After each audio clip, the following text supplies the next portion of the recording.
There are nursing home shortages, like you wouldn't believe. And if you have family involved in that, you have experienced firsthand. Nursing home workforce levels, they say, are at nearly a 30-year low. There's like 96% of nursing homes that are experiencing hiring difficulties. The entire medical industry is having staffing shortages, as we've talked about before. How is this affecting our loved ones? Joining us now, Senior Vice President, Government Affairs, American Healthcare Association, Clif Porter. Clif, welcome to your morning wake up. Thank you. Good morning. And so your organization is opposing government staffing mandates because there are these mandates. The government says, okay, listen, there's these shortages. This is important for on a national level and a state level. We're reaching in. And like you said earlier, Ronald Reagan famously said the scariest words in the world are, "I'm from the government and I'm here to help." So your opposition thereof. Go ahead. Yeah, no, I appreciate the opportunity this morning, and you highlight a very important issue, not only for, I think, folks that are dealing with placing loved ones, particularly their parents, grandparents, to get care, but ultimately this has an entire impact on the healthcare system writ large, which I'll touch on. But, fundamentally, we support the fact that more staff is not a bad thing.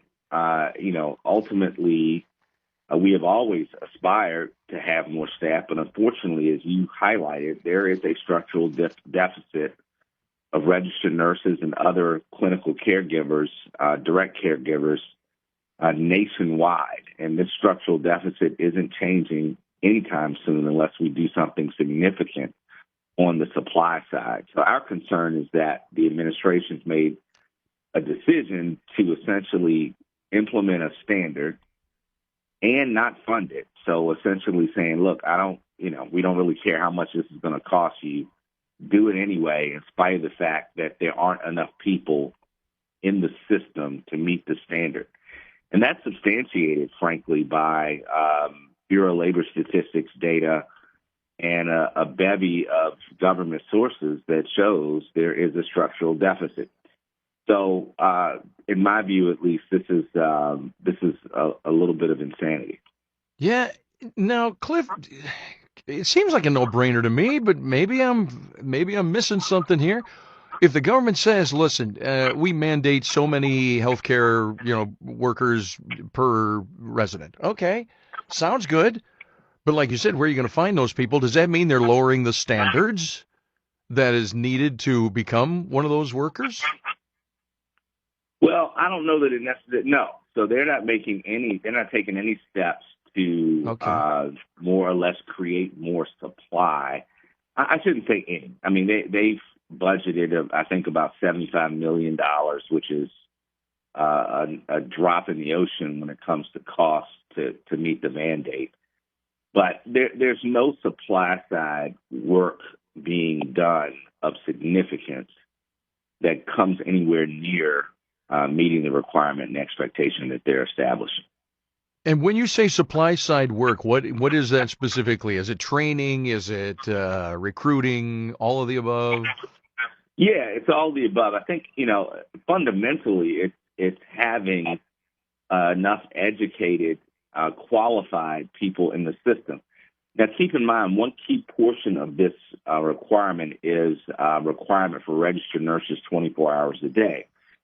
Now, as you can imagine, a registered nurse is a pretty in-demand job. And frankly, every sphere of healthcare needs a registered nurse. Now, also keep in mind that the numbers of registered nurses in our country are structurally declining. It's not increasing. We're not replacing registered nurses as fast as we are losing them to retirement and, them pivoting to other career choices. So we've got a serious problem as it relates to educating folks and getting them the skill sets needed to ultimately fulfill the responsibilities of those positions. So that's ultimately the real problem.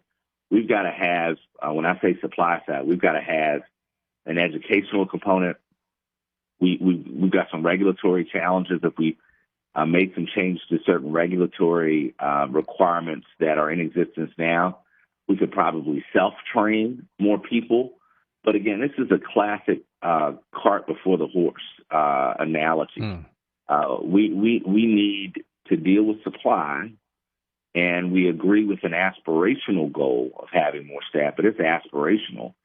And then let's get to work on actually generating and training these staff members so that ultimately we can have enough folks to care for not only the people that need care today, but as you can well imagine, there's going to be a multiple of people in the next 10, 15, 20 years that are going to need services like we have. You and me, man. You and me will be neighbors. Exactly. No, we'll be neighbors. We might be roommates. I hope you pick up after yourself, Clif. Look, I just need my ESPN, a good recliner, and a little Wi-Fi, and I'll be good. I'll be. See, and there I'm going to be yelling at you. I'm going, Clif, again, another ball game. Okay, so Clif Porter, American Healthcare Association. We're talking about government staffing mandates for healthcare, specifically nursing homes, and that. So, okay, I think we all agree. Both sides agree. Whatever sides there are, agree there's a shortage. It's just how you fix that. Now, you said supply side so much.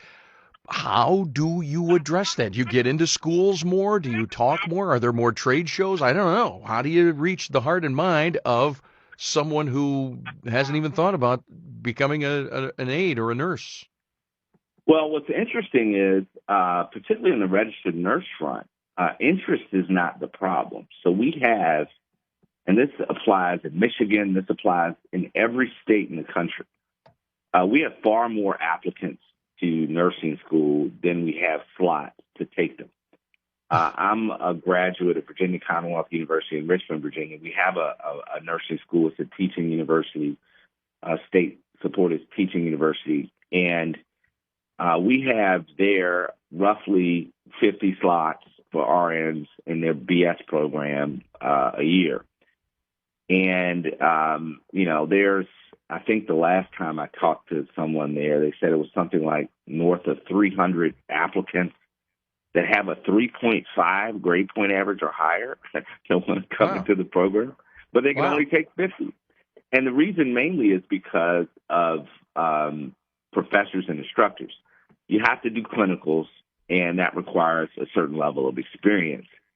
But universities, as a rule, pay very low compared to what can be received in other jobs for RN. So as a result, there is an instructor shortage. And as a result, that essentially becomes a governor for how big the classes can be because there's only a certain number of instructors. So there's absolutely an interest.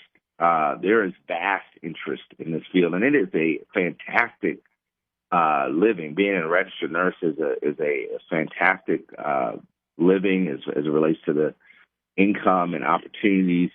Being a nurse or being in healthcare, period, is there are a variety of career ladder programs. Even if you come in as a nursing assistant, that could create a very, very rewarding career. But the problem right now is that we just don't have the educational infrastructure to meet the demand. So that's a problem. And frankly, that's what we wish the government were really focused on, is how do we do that? How do we accomplish that versus, you know what, here's a mandate and, deal with Make it happen. Yeah. You guys figure it out. We're saying do it. You do it. It has to be a partnership. I get it. We're up on time. Clif Porter and my sister. I have mentioned her before. God love her.